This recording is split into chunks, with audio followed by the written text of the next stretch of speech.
అందరికీ నమస్కారం. నేను మీ జ్యోతిష శిరోమణి జ్యోతిషరత్న డాక్టర్ జీవీపీ మురళీకృష్ణ, శ్రీచక్ర గాయత్రి జ్యోతిషాలయం, ముత్తుకూరు. శ్రీరామనవమి మార్చి 27 శుక్రవారం చేసుకోవాలన్నా లేక ముందు రోజు మార్చి 26 గురువారమే చేసుకోవాలనే సందేహాన్ని చాలామంది వెలిపిస్తున్నారు. దాని గురించి చెప్తాను, వీడియో చేస్తున్నాను. ఎలాంటి సందేహపడకండి.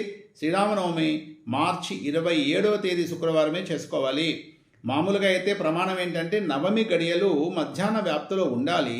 కానీ 26వ తేదీ మధ్యాహ్నం నవమి గడియలు ఉంటున్నాయి. కానీ 27వ తేదీ శుక్రవారం నాడు మాత్రము సూర్యోదయం నుంచి ఉదయం 10-8 గంటల వరకే ఉంటున్నాయి.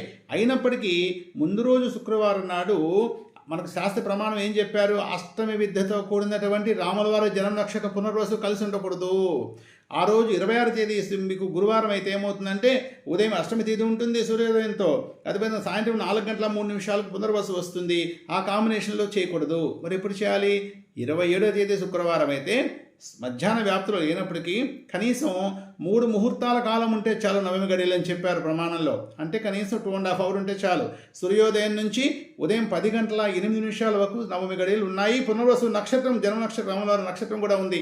సో 27వ తేదీ శుక్రవారమే శ్రీరామనవమి. దయచేసి మీ ఇళ్లలో పూజలు చేసుకునే వాళ్ళు ఉదయం అవకాశం ఉంటే 9:30 నుంచి 10 గంటల 8 నిమిషాల లోపల మీరు పూజ చేసుకోవడం మంచిది.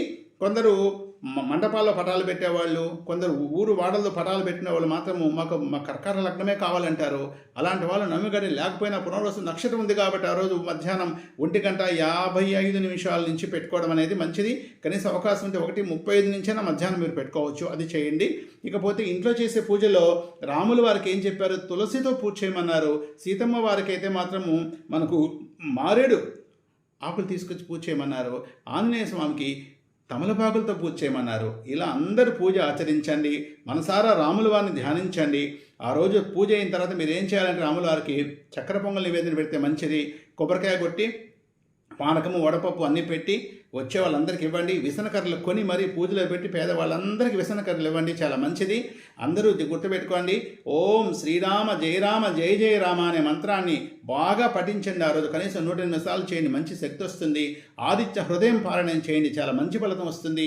ఇక శ్రీరామనవమి అందరి ఇళ్లలో కూడా రాముల అనుగ్రహం మీ అందరికీ కూడా మనసారా కోరుకుంటూ, మీకు ఏదైనా సందేహాలు ఉంటే నా ఫోన్ నెంబర్ 9949919830 సంప్రదించగలరు.